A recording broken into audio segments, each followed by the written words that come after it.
সুপ্রিয় দর্শক, স্বাগত জানাচ্ছি যমুনা টেলিভিশনের বিশেষ আয়োজন বাংলাদেশ ইলেকশনে। চলছে বাংলাদেশের ভবিষ্যৎ গণনা, নির্ধারণ করছে 13.25 কোটি ভোটার। আপনাদের সঙ্গে আছি আমি খান তাজদিন আহসান। আমার সঙ্গে এই ঘন্টায় আমাদের অতিথিরা রয়েছেন। পরিচয় করে দিচ্ছি ডক্টর রেজওয়ানা করিম স্নিগ্ধা, আবুল হোসেন রুবেল, মাহফুজুর রহমান, আলাউদ্দিন মোহাম্মদ, আল মামুন রাসেল এবং ব্যারিস্টার ইজাজ কবির। আমরা বিগত ঘন্টায় একটি প্রশ্ন রেখে গিয়েছিলাম আপনার কাছে, আপনি কিছু বলছিলেন, নারী বিষয়ক কোনো কথা চলছিল আমাদের মধ্যে, আপনি কি কিছু বলতে চান?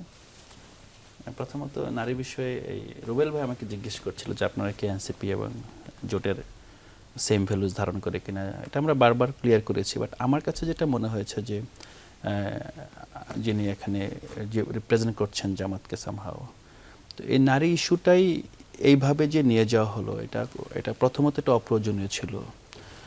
এটা আমি খুব স্পষ্টভাবে একমত সাবেক রাষ্ট্রদূত মাহফুজ ভাইয়ের সাথে, যে এটা হয়তোবা আপনার শাসন, আপনি যখন পরিচালনা যাবেন তখন অনেক কিছু প্র্যাগমেটিকভাবে সিদ্ধান্ত নিতে হয়। এটা একটা ছোট্ট এক্সাম্পল দেই। আপনি যদি হেফাজতে ইসলামের নারী প্রশ্ন দেখেন, সেই নারী প্রশ্ন তো জামাতের চেয়ে আরও বেশি আপনার ব্যাকডেটেড। হ্যাঁ, যদি বলেন যে জামাত মাচ মোর প্রোগ্রেসিভ। আপনি যদি জমিয়তে ওলামাও দেখেন, হ্যাঁ, ইসলামী আন্দোলন বলেন, তাদের চেয়ে তো জামাত প্রোগ্রেসিভ। যদি আপনি তাদের মধ্যেও দেখেন, কিন্তু হেফাজতে ইসলামের মনোনীত একজন উপদেষ্টা, যিনি রানিং ধর্ম উপদেষ্টা আফম খালিদ আহসান, আপনি যদি ওনার যে ট্রান্সফরমেশনটা দেখেন, হ্যাঁ, উনি যেভাবে ইভেন উনি সামহাও ক্যারিয়ন কোম্পানির যেই আপনার লিকার তৈরির যে কারখানা, সেই কারখানা কীভাবে প্রবৃদ্ধিতে অবদান রাখছে করছে, মার্কেট ইকোনমিতে এটা প্রয়োজনীয়, এটার সাথেও কিন্তু উনি ওনার ধর্মীয় অবস্থানকে মিলিয়ে সিদ্ধান্ত নিয়েছেন এবং এটা নিয়ে অনেকটা সুন্দর ফিরিস্তিও দিয়েছেন যে রাষ্ট্র পরিচালনায় আসলে ব্যক্তির ইচ্ছা অনিচ্ছা গুরুত্বপূর্ণ না, এটা আসলে আপনার এখানে যেই গঠনতন্ত্র আছে, সংবিধান আছে, আইন কানুন, সেটাকে মেনে ওনাকে, এবং এটার মধ্যে উনি কোনো নিজে পাপবোধ পাচ্ছেন না, ওনার মনে হচ্ছে উনি দায়িত্ব পালন করছেন। একটা প্রশ্ন হতে পারে যে যেহেতু উনি একটা সিস্টেমের মধ্যে একটা অংশ, হয়তো বা উনি পুরাটা এটাকে মেনে নিচ্ছেন। আর হলো যেহেতু একটা রাজনৈতিক দল যদি ম্যানিফেস্টো দিয়ে পুরো সিস্টেম পরিবর্তনের ব্রত নিয়ে ক্ষমতায় আসে, তখন হয়তো বা তার পুরো সিস্টেমটাকে চেঞ্জ করার প্রবণতা থাকতে পারে, ইচ্ছা থাকতে পারে, কিন্তু আমার মনে হয় এটা সম্ভব না। আপনি নির্বাচনে জিতে তো আসলে আপনি কনস্টিটিউশন পরিবর্তন করতে পারবেন না, রাষ্ট্রের পুরো মূল ভ্যালুসটা পরিবর্তন করতে পারবেন না। তো সেক্ষেত্রে যদি জামাত আপনার নির্বাচিত হয়ে সরকার গঠনও করতো, তার পক্ষে সম্ভব ছিল না যে এই ধরনের মৌলিক কিছু জায়গায় আপনার বিরূপ অবস্থান নেওয়া, সমাজ বলেন, রাষ্ট্রের আপনার চলমান যে স্ট্রাকচারটা সেটা। কিন্তু মাহফুজুর রহমান যেটি বলছিলেন যে হঠাৎ করে হয়তো একটি কথা বলে ফেলেছেন, এটা আমার কাছেও কিন্তু আসলেই তাই যে হঠাৎ করে বলে ফেলেছেন, বা উনি যে পজিশন হোল্ড করেন সেই জায়গা থেকে আসলে হঠাৎ করে একটা কথা কিভাবে প্রায় দেশের অর্ধেক যারা বহন করছেন তাদের কিনে আসলে বলে ফেলা যায়? আমার প্রথম কথা হলো যে যেহেতু আমরা বিভিন্ন ট্রেনিংয়ে যখন যাই, আমাদের জামাতের নারী কর্মীরা আমাদের সাথে অংশগ্রহণ করেছেন, এবং যখন গ্রুপ ওয়ার্ক হয়, ট্রেনিং বলতে আমরা নির্বাচন রিলেটেড, ডেমোক্রেসি ইন্টারন্যাশনাল, আইআরআই, আরও অনেকগুলো ট্রেনিং আমরা রিসিভ করেছি, তার যখন দেখেছি, তখন আমরা দেখেছি ঈর্ষণীয়ভাবে জামাতের যারা নারী সদস্য, তাদের যে ডেডিকেশন এবং তাদের যে পারফরমেন্স এবং গ্রুপ ওয়ার্কে তাদের যে ঈর্ষণীয়, এবং স্বাভাবিকভাবেই এটা আমরা তাদের কাছ থেকে মনে হচ্ছে যে মানে আমরা কেন তো ডিসিপ্লিন, এত আপনার পারফর্মিং কেন হতে পারছি না। এটা কিন্তু একটা কমন ফ্যাক্টর। ধরেন আর একটা বিষয় হলো যে এটা হয়তো বা আমাদের জন্য অনেকটা বিড়ম্বনা হতে পারে ভবিষ্যতে, যেভাবে আমরা জামাতকে উস্কাচ্ছি। জামাতের আপনার দলের মধ্যে যেই পরিমাণ আপনার ক্যাপেবল নারী আছে, যদিও তারা হয়তো বা লিডারশিপ এর জন্য সামনে আসছে না, তারা যদি সত্যিকার অর্থে একটা সময় যেটা বলছে প্রিপেয়ার করছে লিডারশিপের জন্য সামনে নিয়ে আসলে কিন্তু আমরা যেভাবে এই নারী প্রশ্নটাকে নিয়ে তাদের সাথে ফাইট করছি, এটা কিন্তু টাফ হবে মানে they have really capable people. But the problem কোথায়? প্রবলেম কিন্তু সেটা না। প্রবলেম, আমি এই জায়গায় স্নিগ্ধা ম্যামের সাথে কিছুটা একমত হব, প্রবলেম হলো the way we look at the like that women's issue. এটা তো একটা আপনার পেট্রিয়ার্কির জায়গা থেকে দেখা হচ্ছে, হ্যাঁ, এবং ধর্মের ওই ভার্সনটাকে আমরা ধার করে নিয়ে এটা কিন্তু দিচ্ছি। আদারওয়াইজ আপনার দরকার নেই আপনার ম্যানিফেস্টোতে বলেন। আরেকটা বল যে মন্তব্য করার পর কেন আপনাকে এটাকে কত এটা ট্যাক্সের সাথে যুক্ত কিনা, এটা আপনার 3 ঘন্টা আপনার কাজ না করলে কত, আমার মনে হয় এটা এই তিনটা রাজনৈতিক দলের ম্যানিফেস্টো যেগুলো নিয়ে আলাপ আলোচনা হয়েছে, এদের মধ্যে এটা কোনো আলোচনার বিষয় ছিল না। বাট দেখেন জামাত কিন্তু তার এই গভর্নিং মেকানিজমে এই বিষয়টাকে সামনে এনে কিন্তু অনেক পিছিয়ে গিয়েছে, এটা এখন বলতেই হবে। এবং আমার মনে হয় যে এই যে মধ্যবিত্তদের যে একটা ভীতি, কিছুটা ম্যানুফ্যাকচার, এটা সত্য, আমি কিছুটা একমত, বাট কিছুটা তো জেনুইন, এটা তো বটেই ধরেন। কারণ আপনার যে সোসাইটিতে মিসইনফরমেশন আছে, সেখানে ডিসইনফরমেশন আছে, আপনার প্রতিপক্ষ এটা নিয়ে ভয় ধরাবে, এটাই স্বাভাবিক। তো আপনি কেন সেই স্কোপটা দিবেন?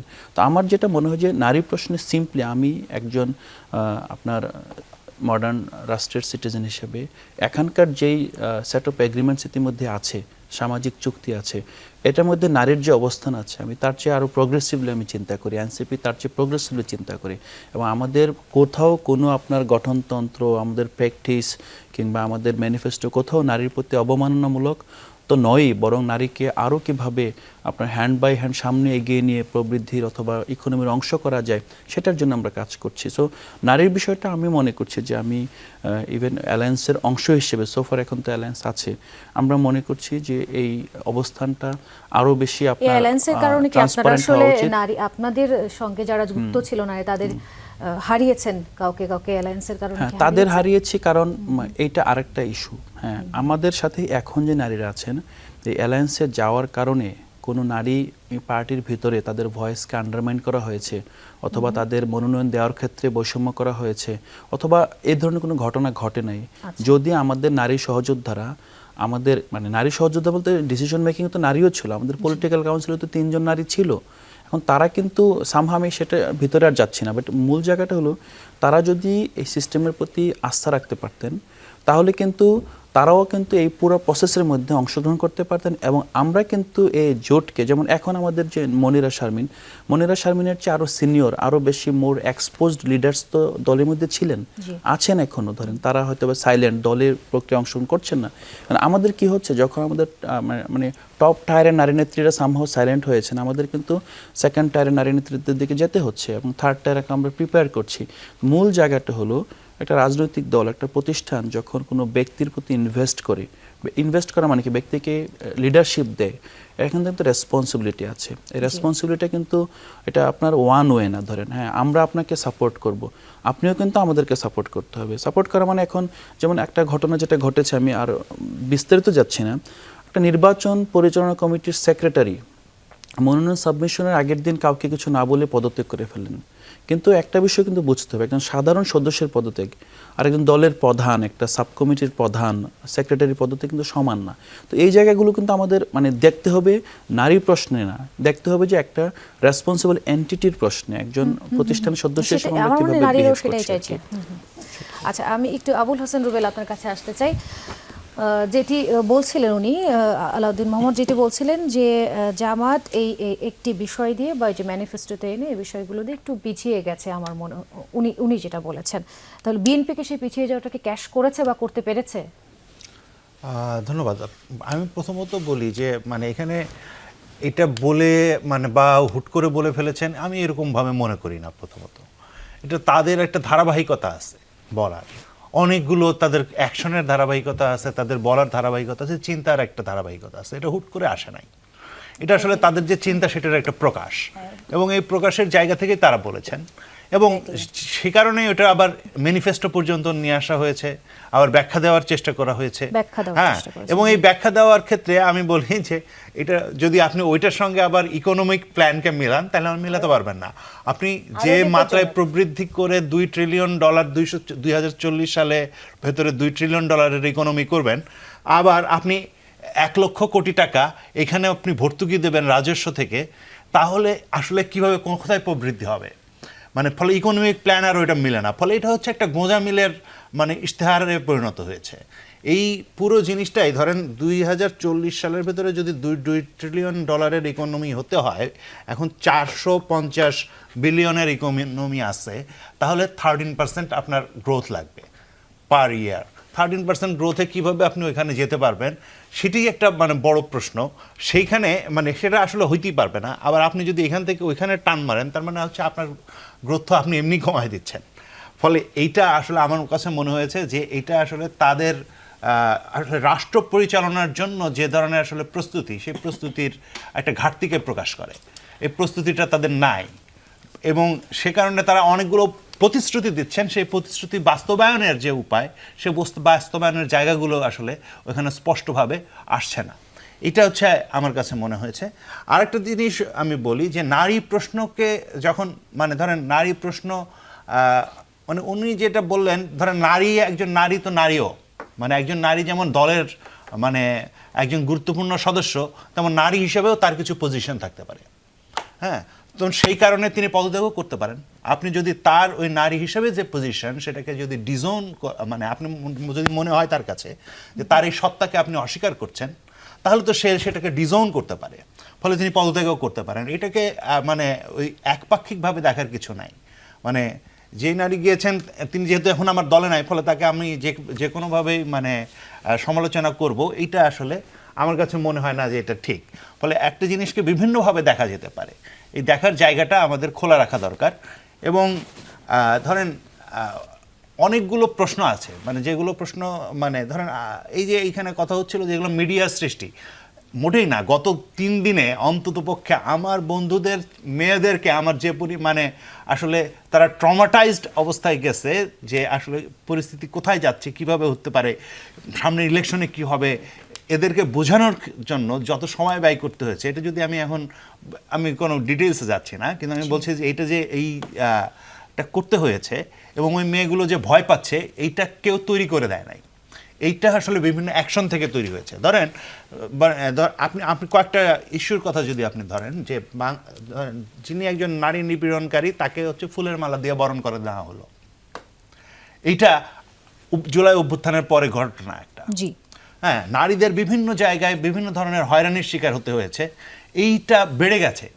এটা যখন একজন মেয়ে দেখছে, তারপরে এই ধরনের নানা ধরনের কথাবার্তাগুলো শুনছে, এইগুলোকে সে বিচ্ছিন্নভাবে দেখে না, কারণ ও তো ওর মানে শরীর দিয়ে, মন দিয়ে, ওর অস্তিত্ব দিয়ে এটাকে বুঝতে হয়। ফলে ওর কাছে এটা মানে আমি একটা বাইরে থেকে থিওরিটিক্যাল আলাপ করার মতো না।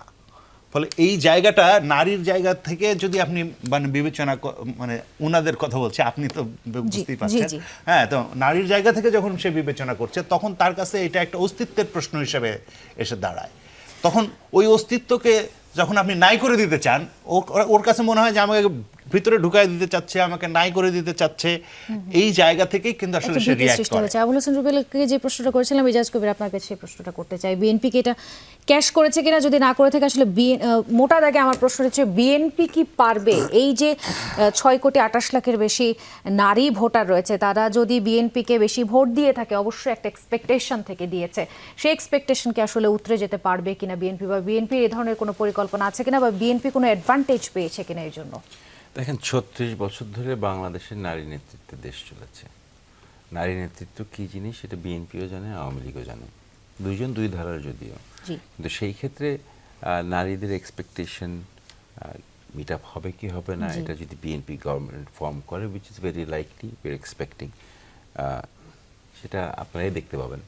তার কারণটা অতীতের অভিজ্ঞতার থেকে যদি বলি, নারীর ক্ষমতায়ন, নারীদের শিক্ষার দিকে আনা, তারপরে নারীদেরকে আপনার এই ব্যবসার দিকে আনা, যেরকম গৃহ ছাগল দেওয়া হয়েছিল অনেক ধরনের, এখন ফ্যামিলি কার্ডের ইস্যুটা কিন্তু এরকম না যে ফ্যামিলি কার্ডের ইস্যুটা কিন্তু ঘটনাটা এরকম না যে আপনার জামাত 3 ঘন্টা কর্ম কমিয়ে দিয়েছে বা 5 ঘন্টায় এনেছে এবং সেটা আবার ফ্যামিলি কার্ড সেটা রিপ্লেস করতে যাচ্ছে, সেরকম না। ফ্যামিলি কার্ডের হিসাবটা হচ্ছে যে অনেক নারী আছে যারা কর্ম করে না, যারা স্বইচ্ছায় ঘরে থাকে, তারা ঘরেও কাজ করে, তাদের সাহায্যে তাদের ঘরের সংসার চলে, পুরুষরা বাইরে কাজ করতে পারে, সেই জায়গাটা তাদেরকে আরেকটু সাপোর্ট দেওয়া। এটা এমন না যে নারীদেরকে মর্যাদা কমানো হচ্ছে বা অবমাননা করা হচ্ছে, সেই ক্ষেত্রে না।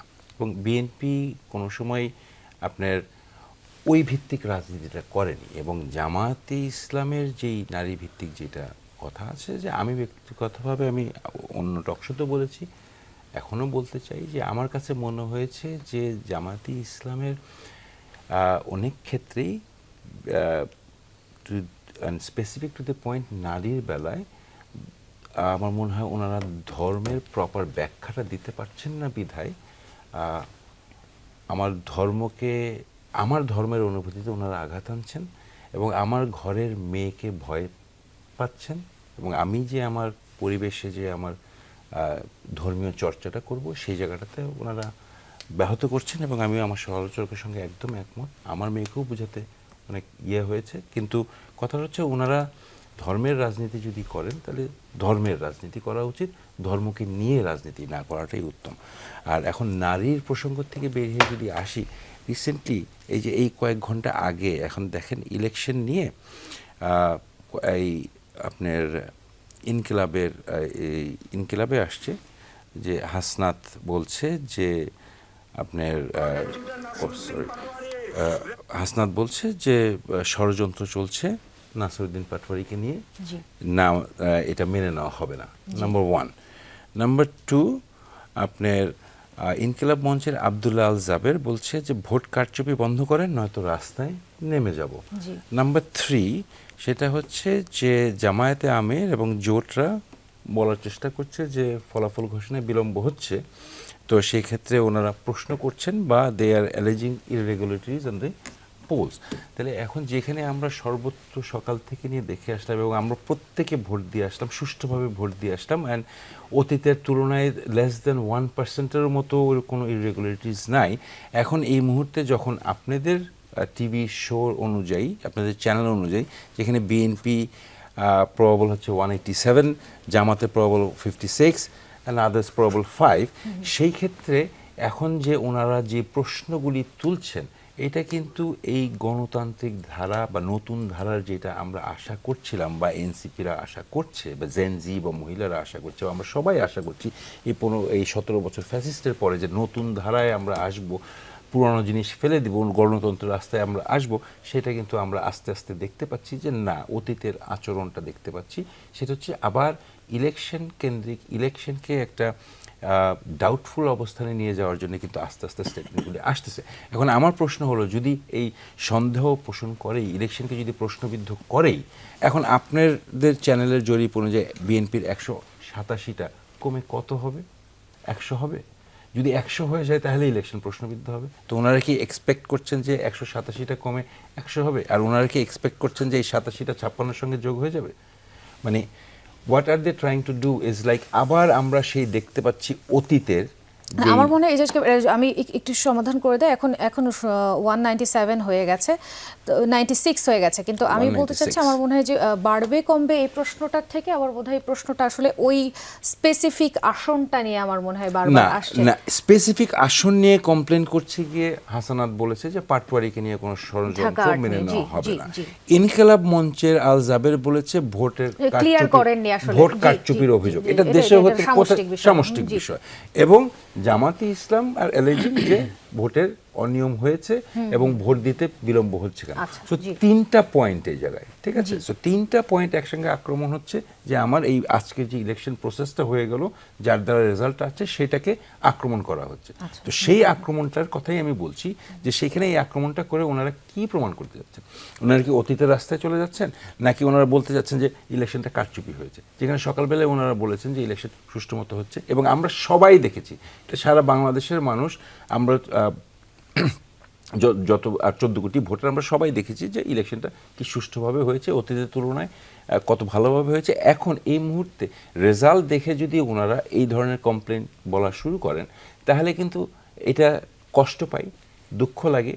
এই 17 বছর এই আন্দোলন করে ফ্যাসিস্ট সরাতে গিয়ে তারপরে জুলাই, আগস্ট, এই সব তো বৃথা যাবে, এই সব বৃথা যাবে, এবং ইট ইজ নট এক্সপেক্টেড।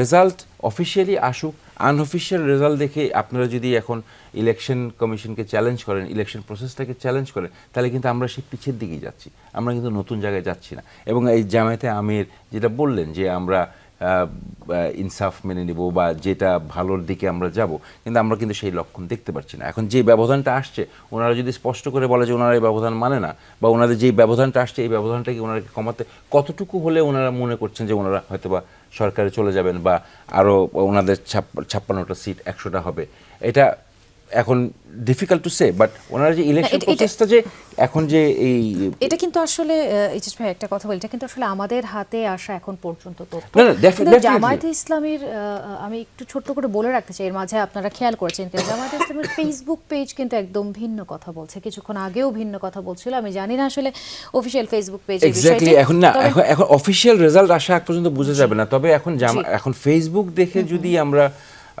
সবকিছু নির্ণয় করি, আমি কিন্তু ফেসবুকে দেখলেও আমি অফিশিয়াল যে পেজগুলি আছে, যমুনা বলেন, অন্যান্য ইয়ে বলেন, ওগুলো নিউজ ইয়ের থেকে নেই। এখন জামায়াতে ইসলামের কথা যদি বলি, তাহলে তো ওরা সরকার গঠন করে ফেলেছে, সেটা ফেসবুকে ভার্চুয়ালি করেছে। রিয়ালিটি কি হচ্ছে না হচ্ছে, সেটা তো ground reality different then absolutely from Facebook. আমরা আসলে অপেক্ষা করতে চাই অফিশিয়াল রেজাল্ট আসা পর্যন্ত। দর্শক, দীর্ঘ অপেক্ষার পর ঢাকা ৮ আসনের বেসরকারি চূড়ান্ত ফলাফল ঘোষণা হয়েছে।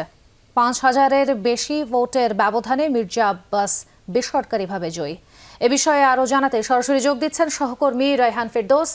যাব রায়হানের কাছে। রায়হান, আপনি আমাকে শুনতে পাচ্ছেন নিশ্চয়ই? ফল ঘোষণার পর মির্জা আব্বাসের কোনো প্রতিক্রিয়া কি আপনি পেয়েছেন এখন পর্যন্ত? তাজনীন, ধন্যবাদ। আমরা এতক্ষণ দাঁড়িয়েছিলাম হচ্ছে সেগুনবাগিচায় রিটার্নিং অফিসারের কার্যালয়ের এখানে। সেখান থেকে আমরা সরকারি ফল ঘোষণার পরে তারপরে আমরা আবার এখানে চলে এসেছি। আমরা এখানে দাঁড়িয়ে আছি এখন দক্ষিণ শাহজাহানপুর মির্জা আব্বাসের বাসার সামনে, যেখানে কিছুক্ষণ আগে তার স্ত্রী আফরোজা আব্বাস ছিলেন। তিনি কিছুক্ষণ আগেই ভিতরে চলে গেছেন এবং তিনি বলেছেন যে আমরা আসলে অনেক ক্লান্ত এবং কিছুক্ষণ পরে হয়তো বা আবার কথা বলবো। এর আগে 12টার দিকে অর্থাৎ মধ্যরাতে একবার মির্জা আব্বাস কথা বলেছিলেন অনানুষ্ঠানিকভাবে, এবং তিনি তখন জানিয়েছিলেন যে এই ফলটি যখন ঘোষণা করা হয়েছে সেটি বেসরকারিভাবে ছিল, তিনি সরকারিভাবে ফলের অপেক্ষা করছিলেন এবং তিনি জানিয়েছিলেন যে তিনি আসলে মূল সরকারি ফলাফল আসলে তারপরে তার যারা জনসমর্থক আছেন তাদের সাথে তিনি আনন্দ করবেন, তার আগে তিনি আসলে কিছু বলবেন না। আমরা যখন এখানে এসে পৌঁছাই তখন আমরা দেখতে পেয়েছি যে তার যারা জনসমর্থক রয়েছেন তারা অধীর চিত্তে বসে আছেন, যদি তাদের যিনি নেতা তিনি যদি আবার আসেন তাদের সাথে কথা বলেন, এবং সেই জন্য তারা বিভিন্ন জন এখানে অপেক্ষা করছেন এবং তারা চেয়েছেন যে মির্জা আব্বাস যদি পুনরায় এসে তাদের সাথে কথা বলেন তাহলে হয়তোবা তারা আবার এখানে থাকবেন। সো এই ছিল সর্বশেষ তাজনীন আমার কাছে। রায়হান, আপনাকে অনেক ধন্যবাদ। আমরা পরবর্তীতে আবারও আপনার সঙ্গে যুক্ত হব। একটু কথা বলতে চাই এবারে আল মামুন রাসেল আপনার সঙ্গে। নারী বিষয়ক অনেক আলোচনা হয়ে গেছে, এই আলোচনাটি আমরা এখানেই রেখে যেতে চাই, এটা পিন করতে চাই। আরেকটা বিষয় আপনার কাছে জানতে চাই, সেটা হচ্ছে সংসদে তো জামাত ইসলামের প্রার্থী যাচ্ছেন নিশ্চয়ই, কি পরিবর্তন আসলে করতে চান বা কি অগ্রগতি জাতি দেখতে পাবে? জি, অসংখ্য ধন্যবাদ। প্রথম কথা হচ্ছে একটু আমি আলোচকের একটা বিষয় একটু আসি, সেটা হচ্ছে এই যে জামাত, এই বিএনপি অলরেডি ক্ষমতা চলে আসছে অনেকটা, আমরা ধরে নিচ্ছি যেটা 187, যেটা বলা হচ্ছে 187 থেকে হয়তো কমলে কত 10টা 12টা 15টা কমবে। কিন্তু বিষয়টা হচ্ছে এটা এটা না যে আপনি কেউ জেতা জিনিস তাকে আপনি হারিয়ে দিবেন, এটাকে তার প্রতি জুলুম করা হবে। হ্যাঁ, যে আপনি মেজরিটি পেয়ে গেছেন তার মানে এটা না। এই যেমন প্রশ্নটা আসছে কোথা থেকে দেখেন, এই 8 আসন এটা কিন্তু 12টার মধ্যেই কিন্তু মানে অনেকটা সবকিছু কাউন্টেবল হয়, সবকিছু হয়ে গেছে। এরপর এটা পেন্ডিং রাখা হয়েছে। পেন্ডিং রেখে এটা নিয়ে এই পর্যন্ত এসে 5টার দিকে এসে আপনি এটাকে একটা কনক্লুসিভ একটা বিষয় আসছেন। এই যে 4-5 ঘন্টা আপনি এটাকে নিয়ে করলেন, কোনো সুযোগ আছে কিনা এইটা। তারপরে আপনি দেখেন জামাতের আমিরের যে আসনটা, এই আসনটা কিন্তু প্রায় 11টার দিকে হচ্ছে 137টা কেন্দ্র, সব কেন্দ্র কিন্তু আপনার কাউন্ট হয়ে গিয়েছে, এবং কি অনানুষ্ঠানিকভাবে জামাতের এই থেকে বিভিন্ন মিডিয়ায় কিন্তু প্রচার করা হচ্ছে, কিন্তু এটাকে ঘোষণা করা হচ্ছে না। এই যে এটাকে পেন্ডিং যাচ্ছে, কোনো সুযোগ আছে কিনা। এমনকি আপনি দেখেছেন সেখানে বিএনপি যে প্রার্থী মিল্টন সাহেব, উনি অলরেডি ওনার ফেসবুক পেজে একটু আগে দেখলাম উনি বলেন আমি জয়ী হয়েছি। মানে এই ব্যাপারটা, এই যে আপনি কি জামাতের থেকে কিন্তু 11টা বাজে বলা হয়েছে যে আপনারা কিছু এই যে ইঁদুর বিড়াল খেলা হচ্ছে, মানে যে আসনগুলো, যেমন আপনি একটু আগে বলেছেন যে ওনাদের পেজ থেকে ওনারা 70-80টা আসনের দেখিয়েছে, তার মানে এগুলো কাউন্ট করে বলা হয়েছে, কিন্তু এগুলো মিডিয়াতে আনা হচ্ছে না। কোনো সুযোগ খোঁজা হচ্ছে যদি এখান থেকে কিছু কমিয়ে বাড়িয়ে কিছু করা যায়, এই সুযোগগুলো খোঁজা হচ্ছে। আপনি দেখেন তারেক রহমান সাহেবের আসনটা, আসলে এখন 17টা কেন্দ্র বাকি আছে, কিন্তু অলরেডি আমরা প্রচার করে আমরা ফেলেছি। কিন্তু আসলে প্রচার যে করে ফেলেছি। রেজাল্টগুলো কনফার্মড সেগুলো বলছি, কিন্তু জামাত ইসলামের পেজে আমরা দেখছি অনেক কম আসলে রেজাল্ট দেখানো হচ্ছে। তাদের না, বেশি কম না, কাদের কম কম না, মানে এটা যে না, কিন্তু আসনগুলো- আসলে যে আসনের আসনগুলো রেজাল্টই কম কেন্দ্রে দেখানো কেন্দ্রে হচ্ছে। কথা বলা হয়েছে, কেন্দ্রে সবকিছু চলে আসছে, মানে কাগজগুলো কাউন্ট করা হয়েছে, সেখানে তারা সেভাবে আসছে, কিন্তু এটা সেভাবে মিডিয়াতে প্রচার করা হচ্ছে না। এটা নিয়ে কিন্তু সাংবাদিক সম্মেলন আমরা করেছে, 11টা বাজে সাংবাদিক সম্মেলন করেছে। সেই সুযোগটা নির্বাচন কমিশন কেন দিবে? সেই সুযোগটা তো আপনি যখন সুযোগটা দিবেন তখনই তো কিন্তু বিভিন্ন প্রশ্নগুলো হবে, জাগ্রত হবে, প্রশ্নগুলো এই জন্য আসছে। সেজন্য এইদিকে একটু খেয়াল রাখা উচিত। তারপরে আপনি যেটি বললেন যে জামাত যদি এখন অনেকটা আমরা ধরে নিচ্ছি জামাতের যে জোট আছে এটা বিরোধী দল হচ্ছে, এবং জামাতের সংখ্যাগরিষ্ঠতায় দিক থেকে বিরোধী দলীয় প্রধান জামাতের আমির হচ্ছে, সেটাই আমরা বুঝতে পারছি। এখন কথা হচ্ছে, দেখেন, একটা সংসদীয় এর জন্য, একটা পার্লামেন্টের জন্য খুব গুরুত্বপূর্ণ হচ্ছে বিরোধী দলটা খুব গুরুত্বপূর্ণ। এতদিন পর্যন্ত ফেসিজম তৈরি হয়েছে শক্তিশালী বিরোধী দল না হওয়ার, গৃহপালিত বিরোধী দল হওয়ার কারণে। আর জামাতের জায়গা থেকে আমি এটা আশা করেছিলাম যে ক্ষমতায় আসুক, যদি জামাত ক্ষমতা আসতো তাহলে বিএনপি হতো শক্তিশালী বিরোধী দল, আর বিএনপি যদি ক্ষমতা আসে তাহলে জামাত হবে শক্তিশালী বিরোধী দল। আর শক্তিশালী বিরোধী দল যদি হয় তাহলে একটা দল যে কোনো অপরাধ করার ক্ষেত্রে একটু সাবধান, মানে মুভ করার ক্ষেত্রে একটু সাবধানে চিন্তা ভাবনা করবে।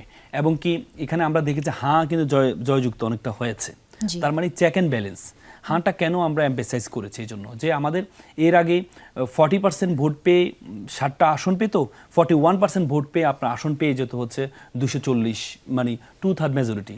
এর মধ্যে আপনি সংবিধান পরিবর্তন করে ফেলতেন। কিন্তু আমাদের এবার এই সংস্কারের মধ্যে আসছে যে নিম্নকক্ষ এবং উচ্চকক্ষ, দুই কক্ষ। উচ্চকক্ষে হচ্ছে নিম্নকক্ষে যে আপনি দেখেছেন বিভিন্ন আসনে, যেমন জামাতের যে সেক্রেটারি জেনারেল উনি মাত্র 2000 ভোটে হেরেছেন। হ্যাঁ, 1,47,000, 1,45,000, মাত্র 2000 ভোটে।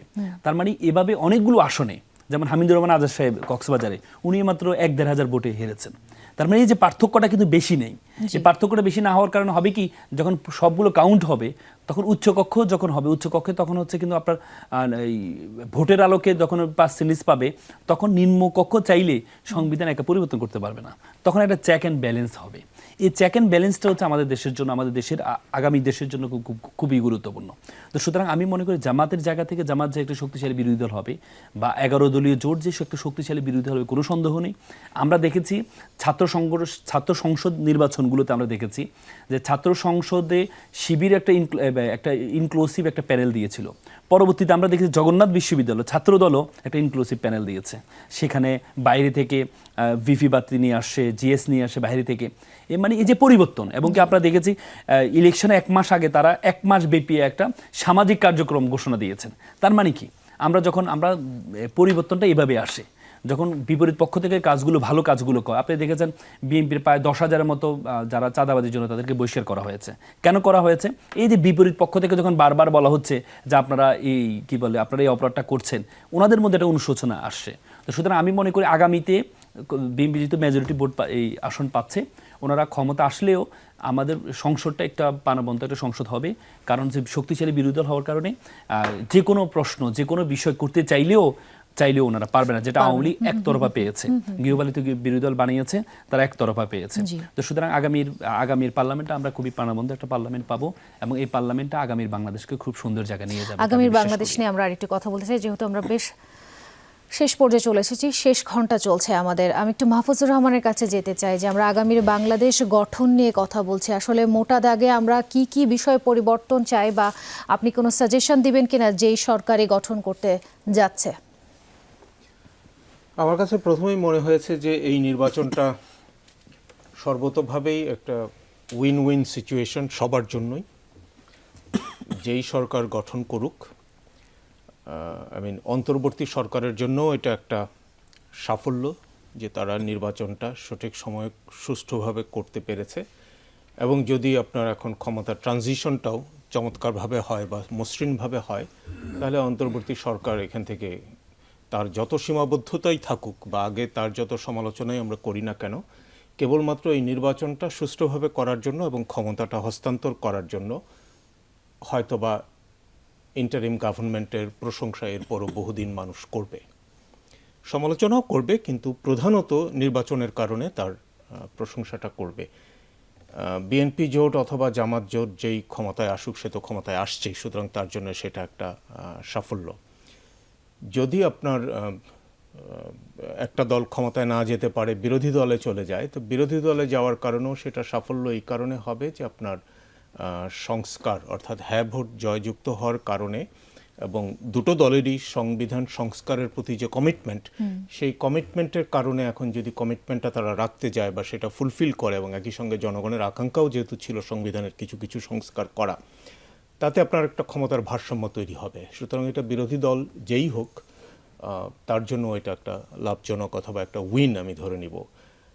নতুন যে সমস্ত দল এখানে অংশগ্রহণ করেছে তাদের কিছু না কিছু রিপ্রেজেন্টেটিভ পার্লামেন্টে যাচ্ছে, জি, সুতরাং তাদের জন্য সেটা একটা উইন উইন সিচুয়েশন আমার কাছে মনে হবে। এবং একইভাবে আপনার বিগত সরকারের কথা যদি ধরি, যে পতিত সরকার, সেই সরকারকে তো নির্বাচনে অংশগ্রহণ করতে দেওয়া হয়নি, একটা নির্বাহী আদেশ ছিল। সুতরাং সেই দলও কিন্তু পরবর্তীতে কোনো এক সময় সুযোগ পেলে এই কথাটা বলতে পারবে। হয়তো তাদেরকে সুযোগ দেওয়া হলে, নির্বাচনের সুযোগ দেওয়া হলে হয় তারা নির্বাচন নিজেরাই করতে পারতো না, অথবা নির্বাচনে অংশগ্রহণ করলেও তাদের জন্য বিপর্যয় নেমে আসতো। তো সেইটা থেকে তারা রেহাই পেয়েছে। তো ভবিষ্যতে কখনো হয়তো এই অজুহাতে তারা আবার কথা তুলতে পারে বা আন্দোলনও করতে পারে যে তাদেরকে এইখানে নির্বাচনে অংশগ্রহণের সুযোগ দেওয়া হয় নাই। তো সেই দিক থেকে বিচার বিবেচনা করলে আমার কাছে মনে হয়েছে যে এই নির্বাচনটা সবার জন্যই উইন উইন একটা পরিস্থিতি তৈরি করেছে, এবং জনগণ যেহেতু শান্তিমতো সুষ্ঠুমতো ভোট দিতে পেরেছে, সুতরাং জনগণেরও এখানে যেটা আশা আকাঙ্ক্ষা ছিল সেটা তারা ফুলফিল করতে পেরেছে। আমরা এই ঘন্টার একদম শেষ পর্যায়ে চলে এসেছি। আমি একটি প্রশ্ন এই ছোট ছোট করে সবার কাছে অবশ্যই আমি জানতে চাইবো যে আগামীর বাংলাদেশ আমরা কিভাবে দেখতে চাইছি। তার আগে একটু ছোট্ট করে একটা বিষয় জানতে চাই ইজাজ কবির আপনার কাছে, যে কথাটি বিরতির আগে মাহফুজুর রহমান বলছিলেন যে একটি দল যাদেরকে সুযোগ দেওয়া হয়নি এরকম একটি ইস্যুতে তারা পরবর্তীতে আবার আন্দোলন করতে পারে, সেরকম একটি সুযোগ রেখে যাওয়া হয়েছে। বিষয়টি আপনি কিভাবে দেখছেন? না, আমি দ্বিমত পোষণ করব না, পুরোপুরি একমত পোষণ করব না।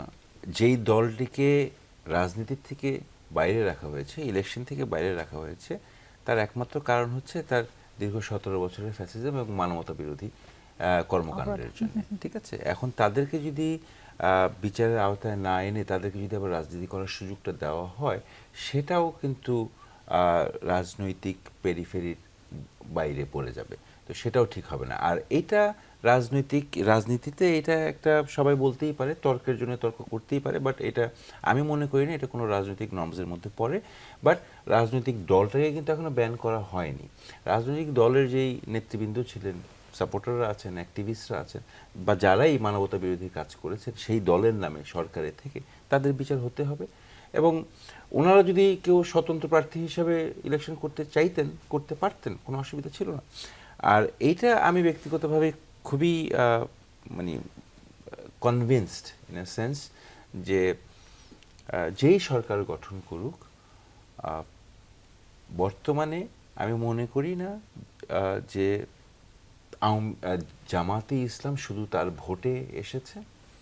এখানে আওয়ামী লীগের সাহায্য আছে, আওয়ামী লীগের ভোট আছে, এবং পলিটিক্যালি চিন্তা করলে আমি ব্যক্তিগতভাবে আমি মনে করি যে সামনে বিরোধী দল যদি সেই অতীতের আওয়ামী লীগের মতো বিরোধী দলের জায়গাটা নেয়, সেই ক্ষেত্রে আওয়ামী লীগের রেলিভেন্সি ইন বাংলাদেশ পলিটিক্স আবার হয়ে উঠবে, এবং সেই জায়গাটাই আওয়ামী লীগ খুঁজতেছে। এবং আমি মনে করি যে জামাতের খুব কেয়ারফুল থাকা উচিত সেই জায়গাটা যেন আওয়ামী লীগ না নিতে পারে।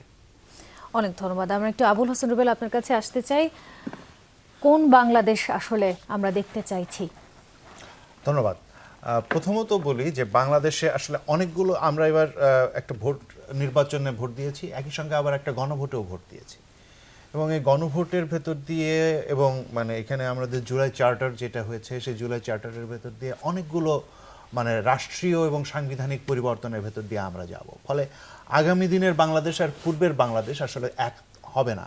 হ্যাঁ, এবং এই জায়গাতে অনেকগুলো পার্থক্য তৈরি হবে, মানে এই পার্থক্যগুলো তৈরি হবে। এবং আমি আশাবাদী যে এবারের যে সংসদ, সেটাও আগের সংসদগুলোর মতো হবে না। আগের সংসদগুলোতে যেরকমভাবে আসলে কোনো ধরনের প্রতিদ্বন্দ্বিতা ছাড়া অযোগ্য লোকদের দিয়ে ভর্তি করাচ্ছিল, এইবার আসলে সেটা হবে না।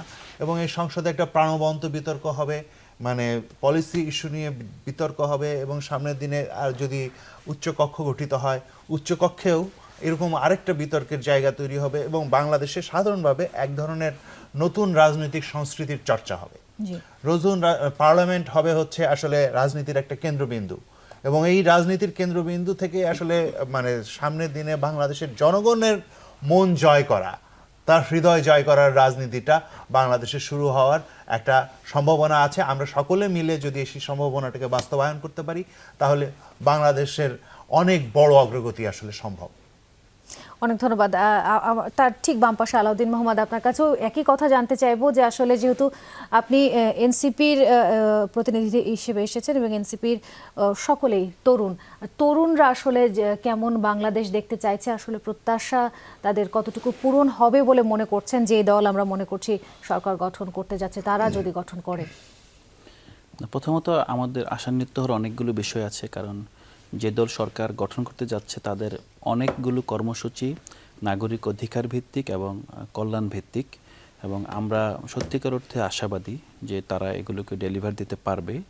এখানে যেটা দরকার সেটা হলো যে রাজনৈতিক দলগুলোর মধ্যে আপনার অতীতে যেই ধরনের ইস্যুকে কেন্দ্র করে বিভাজন তৈরি হয়েছে এবং নির্বাচনকে কেন্দ্র করে যেই বিভাজনটা হয়েছে, যে 22 বছর যে দুইটা দল একটা জোটে ছিল তাদের এই বিভাজনটাকে আমি ব্যক্তিগতভাবে নির্বাচনী বিভাজন হিসেবে দেখতে চাই। আমি মনে করি না যে তাদের মধ্যে বড় মৌলিক কোনো বিভাজন আছে।